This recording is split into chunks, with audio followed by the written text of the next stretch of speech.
Hey, welcome everybody. Mike from DJ Mikie Mike here. Just a beautiful Sunday, and now it's getting dark out. It's the evening. It's 8:30, and just want to jump on here. I'm using Riverside.fm. Gonna try this out, see how it's gonna be, and see how it's gonna work for me. Possibly talk to Dwayne. Maybe he could jump on it too. Also, I know he uses OBS for our cue it up, and maybe we could use this. So let's see what's gonna happen. He Dwayne's a great guy. He does all this work in the background that nobody sees, and it's a lot of work, putting all this stuff together. He goes through everything. God bless him. It's just this here seems a lot easier than OBS. And for me to catch hold of it, 1, 2, 3, there's a lot of stuff in here that I still don't know yet. If I'm live streaming, you go right to the chat. The chat will pop up in the window here. Also, you could add different text that could pop in, pop out. You could add music. You could share your screen. You could share pictures. I mean, it's unbelievable what this can do. So we're going to try this out. I'm going to go with this and see if I could connect to Dwayne with it, maybe during the week prior to doing our Cue It Up podcast on Thursday night. If not, I'll just have to go through Zoom because I think that's what he uses as Zoom. Well, that's what he does use as Zoom. So I'll have to use Zoom and maybe I could talk and maybe I could do the live stream from here, send him the link. And as long as he has Google Chrome installed in his Mac, we'll be rocking and rolling with it. But the thing is, you are making people happy. You're making them enjoy themselves. I mean, I know there's times that people say, geez, I want to hear this song. They'll come up and request it. And especially at a wedding, as long as the bride and groom allow requests, okay. But you'll get the ones that are going, we're leaving a little bit because we don't like to drive when it's really dark out, this, that. Can you please play my song?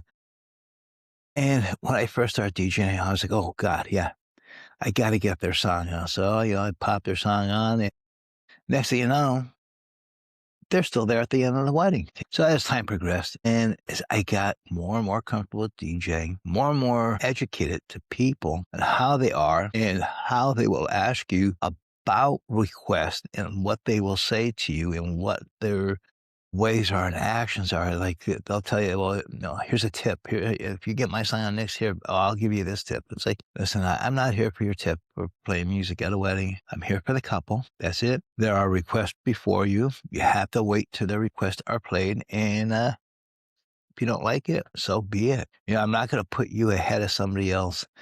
The only people that will go ahead of anybody are the bride and groom and possibly their parents. But otherwise, no. I do not push anybody ahead of anybody except the bride and groom and also their parents if they come up and request something. Otherwise, no. You're just going to wait your turn. That's it. Back in the day, man, I was like, I got to get them on there. I really have to get them on here. And turns out the people, they'll pull anything, try to get their song on next, and you live and learn. So that whole thing about being an influencer, being inspiration, whatever, every time we go out to DJ, you are an influencer. We are an inspiration to the people that are there at that event. It may be a wedding, it may be a graduation party, and whatever it may be.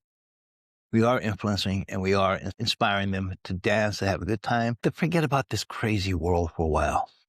So it's not that you're influencing people to DJ. You may influence some people that there may be a DJ in the crowd. They may like the way you are DJ. They may like the way your light system's set up. They may come up and question you. So there, you are influencing them in some aspect. But otherwise, don't be ignorant to the people. Don't be ignorant to other DJ might be coming up and questioning about your equipment. I mean, when they start diving deep into stuff, it's like, oh, listen, I can't talk about that right now. I'm DJing. Here's my number. Give me a call. Meet up for a coffee or whatever. We'll sit down, we'll talk, and we'll go from there. 9 times out of 10, they never call you. They're just being a pain in the butt at that point in time, because they want to distract you away from DJing. And I'm one that likes to mix the time I get there to the time I leave. Even for a wedding, I like to mix during cocktail hour. I like to mix during dinner hour. It's just, unless the one wedding I had, the bride and groom specifically told me the only two artists they wanted were during dinner hour was Frank Sinatra and Dean Martin. You sure that's all you want to hear? Well, yeah, I'm like, that's it. And they didn't want to hear nothing else except for those two artists. So I did make a nice hour-long mix for them and sent it to them. They loved it. That was the whole dinner hour, you know? I think I had to throw one or two songs in after that, but wasn't bad. So again, like you said, I like to mix right from the beginning of the night to the end of the night. Again, you're an influencer in a sense that you are out there, you're playing music, you're getting people to smile, you're getting people to forget about this crazy world that we live in. And you know what? That inspiration, that influencing from your music really sets the difference between you and another DJ. Some DJs are just there for the money. They don't care. That's it.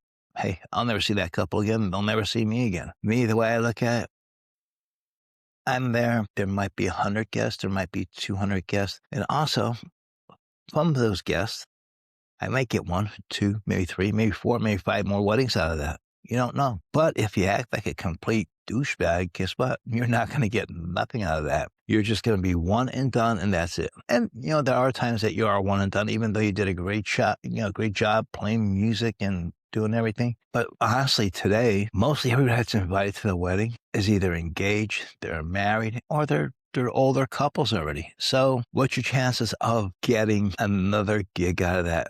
Because the ones that are engaged, they may have their venue already. They may have their DJ already. And, they put a deposit down with that DJ. They may hear you and say, man, we should have booked him. But what could you do? I mean, they booked that DJ. And I had one couple say, what's the chances of you DJing my wedding? And I said, well, he gave this gentleman a deposit. I know the DJ that you're booking. I said, I know he's not going to give you a refund. And this DJ requires 50% down. So 50%, it was quite a substantial amount of money for this couple.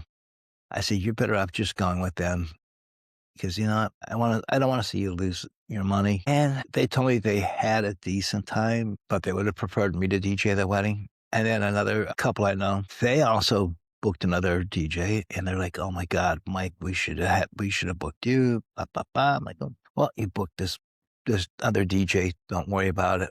I gave them a few warnings, because I've heard some horror stories about this DJ, and I was like, "Geez, I hope it doesn't come true on this end." Because the couple is a great couple. Well, I ran into them about a month after their wedding, and I said, "How was your reception?"